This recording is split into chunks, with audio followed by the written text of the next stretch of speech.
Today's issue of the Fantastic Four is going to be issue 401, and let's go ahead. Alright, today's story starts off, we get to see the Fantastic Four being attacked by mutated, genetically weird thingies. I actually have no idea what these things are. We have like a frog man, we have a bat man, we have a lizard man.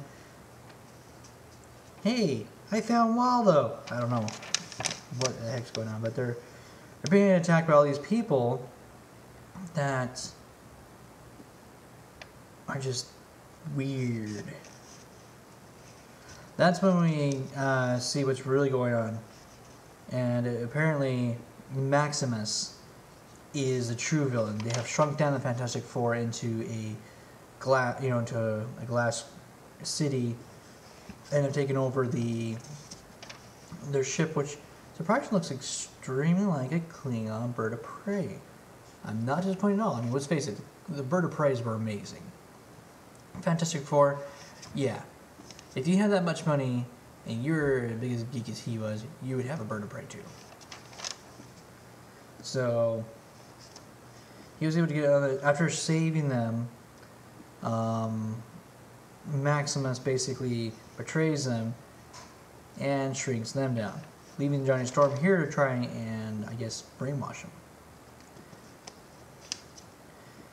Let's see. Now here's where the unique part is.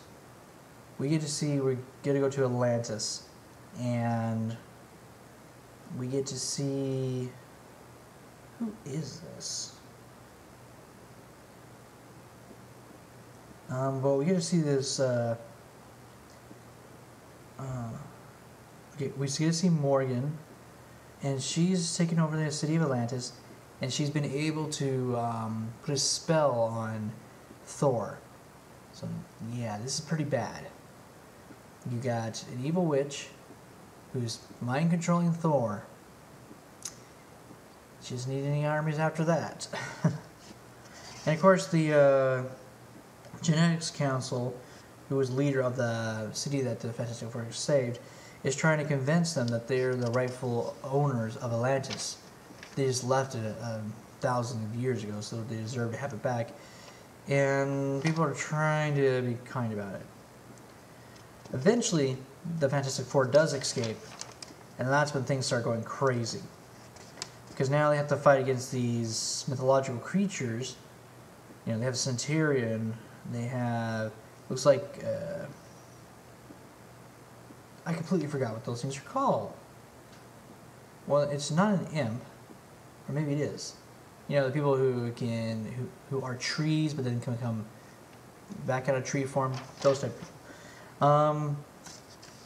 Apparently, with everything that's been happening in Atlantis, Namor has been ordered dead. So it's getting pretty crazy. After a heroic battle, trying to do what they can for being so small, eventually they just give a...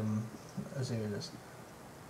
Bumbling idiots! The Fantastic Four makes fools out of all of you. But Maximus is prepared for this very eventually.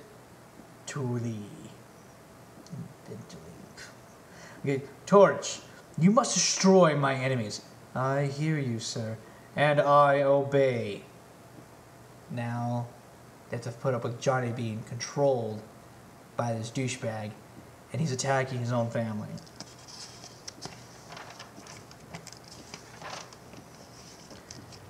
Then, just to make things even worse, because the leader of the Genetics Council then calls up the royal family of the city that the Fantastic Four saved. So apparently it was actually Black Bolt City. And orders them, or at least communicates with them. Oh, who knows? It actually doesn't say. Yes, phone. Eventually, after everything has happened, they are able to get the Fantastic Four back to the regular size, but that's when things go chaotic. Thor has been sent to deal with the Fantastic Four and to reclaim the city, which the Genetics Council was supposed to be in control of. So they leave us with a great mystery, like, oh, a mind-controlled Thor is now going to attack the Fantastic Four to claim which is not really theirs since they abandoned the city to die. So, well, a lot of things that happen with this one. Really cool. Not particularly one of my favorites, just because there's just so much going on in it, and I don't know, it wasn't as cool as it should have been, but still a really good one for, like, you know, advancing the story before we could see what happens after Fantastic Four is knocked out from the last issue. Could have done a little bit better on it, I think, but, you know, sometimes you just get those issues which aren't the best, but they had a wonderful character appearance in here. I mean, we had a lot of different ones, and Thor being mind-controlled. That was cool with a new costume. So, or say, a different costume. It's not new anymore. I do say at least give it a read if you're in this storyline right now. Other than that, it's just one to have for the collection, in my opinion. But that's okay. It's just one of those that just didn't do as good as I thought it would. So this has been T. Sakura talking about Fantastic Four, issue 401. Hope you guys have enjoyed. Ciao and sayonara.